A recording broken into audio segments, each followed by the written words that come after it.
you're going to die never even trying to reach your full potential.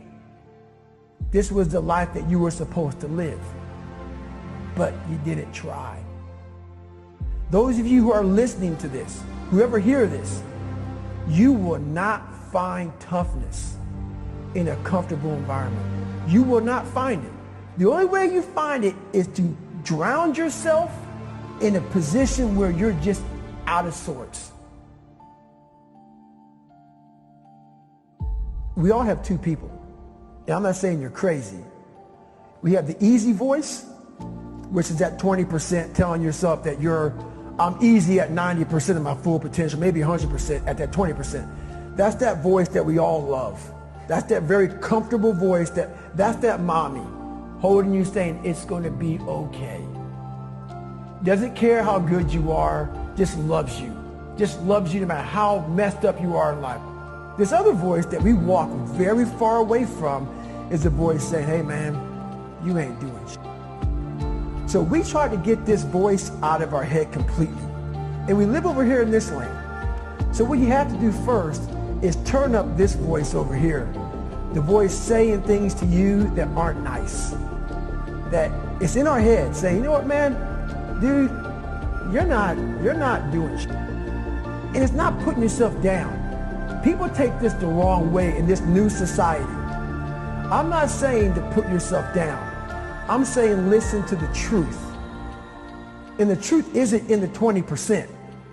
The truth is in this other part of your brain saying, look man, you're wasting a bunch of percentage here. We have 80 more percent that we're not tapping into, because in this other 80% is suffering, pain, failure, self-doubt, darkness, and then a whole bunch of light. But to get to this light, you gotta go through all of this shit. So a lot of us know that. I can get over here, but over here, man, this is much better, because I gotta go through this journey that is not fun. This from 20 to 100%, this in between is not fun. So we decide to live over here.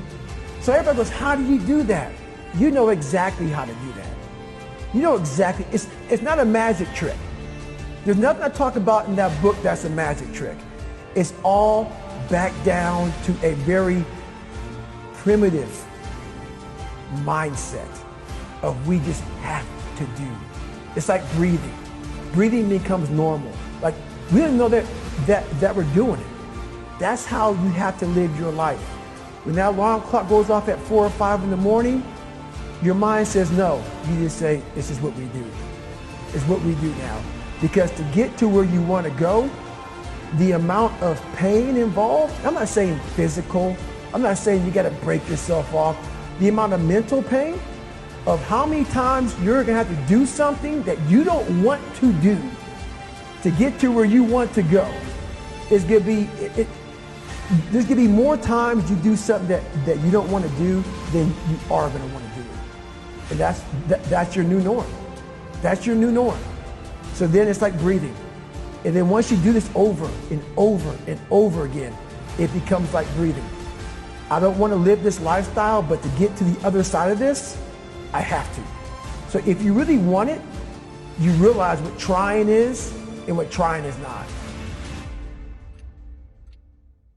You're not working your butt off hard enough. You're not trying hard enough. We all think we're trying hard, but what are you gauging that off of? I talked to this one kid the other day. College is kicking my ass. I said, what are you gauging that off of? I go, are you trying? He goes, yeah, I'm trying my ass off. I'm studying hard. I go, what are you gauging trying hard off of? Well, in high school, I didn't have to try at all, and I made great grades. In college, I'm trying hard. You're trying hard compared to what you did in high school, which was it came easy to you. So your reality is something you created off of something easy. So you trying hard is 2 hours of studying. I'm going to tell you the difference in trying hard and trying hard. Trying hard is something in your mind just doesn't stop. Where you know 2 hours isn't enough. When I was 297 pounds and I was fat as hell trying to be a Navy SEAL, the scariest thing in the world to me, even to this day, was that could have been the rest of my life. I thought then I was trying hard. That's the scariest thing in the world. I thought then, 297 pound, working for Ecolab, spraying for cockroaches, making $1,000 a month. I thought that was me at my 100% potential.